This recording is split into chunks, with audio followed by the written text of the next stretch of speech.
I love that. Time for all ages, roller coaster image. Good choice. Was that you, Rusty? I love it. Thank you for that amazing music.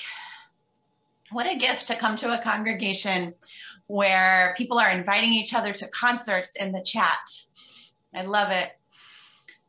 In our Time for All Ages today, I want to invite the young in heart, spirit, and really everyone to kind of lean forward as we might do, as we might come forward in the sanctuary.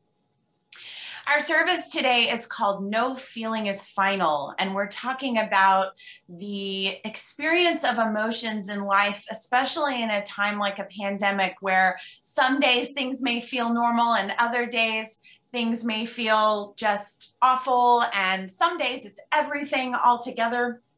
And it reminds me of a time in my life that I was just coming back to church.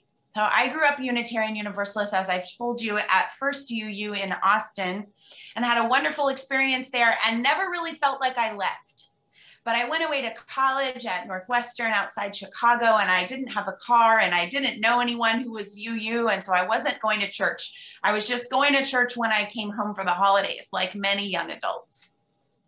Then when I was pregnant with my first child, when I was about 30, I was living in Chicago proper, and I was absolutely sure that I wanted my children to have the wonderful religious community experience that I had.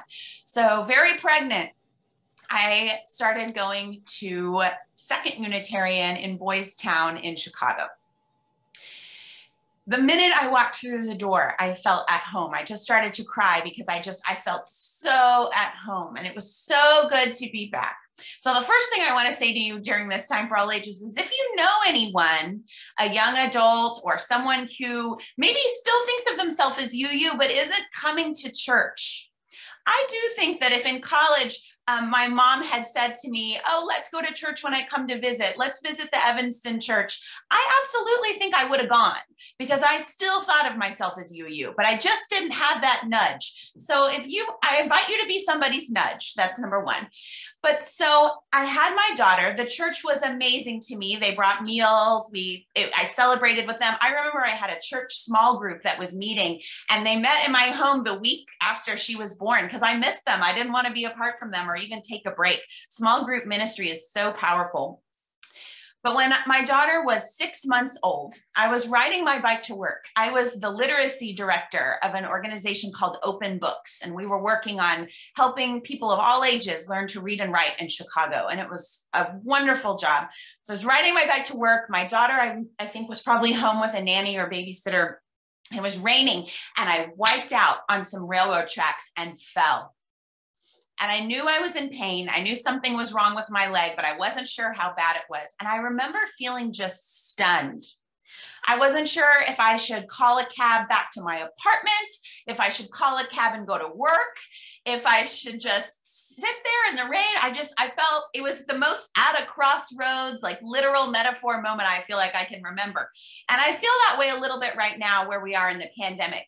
Are we moving on with our lives? Are we going backwards? What's happening at this time? Here in Austin, since I've returned from Colorado, where I saw you from Colorado 2 weeks ago, we've gone now from stage 2 to stage 4. I don't know what it's like where you are, but the COVID numbers are high here again. And so we're hunkering down a bit again. So it's hard to know what to do. Eventually, I realized I should definitely take a cab to the hospital. And I ended up having to have surgery, rehab. It was January in Chicago. If you've ever been to Chicago, that's not the best month to be hobbling around. It was icy, and I had a baby. I lived on a second floor walk-up with no family near me. My husband and I and this baby, he was going to work, and we were just at a loss. And what I want to say to you, my church was there for us again. The small group ministry folks came and sat with me. I couldn't carry my daughter from her crib to the changing table because I was on crutches. If something had happened, if there was an emergency, how would I have gotten her out of this building? I could not be alone with my own baby. And so my church came and they sat with me. And that is what I think about when I think about church.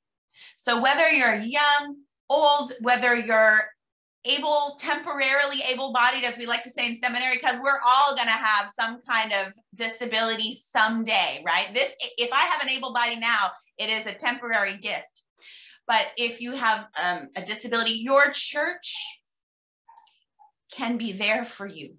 And I just give thanks, I've said this to you before, for all the ways that you have been there for each other during this time. So whatever we're looking at in this next chapter, as we get ready to enter a new school year, a new church year, as your wonderful minister returns, whatever you're looking at in this next chapter, I know that you are well positioned to get through it, because nothing is forever, no feeling is final, and we're going to talk about that in the sermon. And you have the kind of community that takes care of people and makes people cry tears of joy for being home. Thank you for joining me in this time for all ages, for virtually moving forward with me. And next, we'll welcome Catherine back, I believe, for the centering song.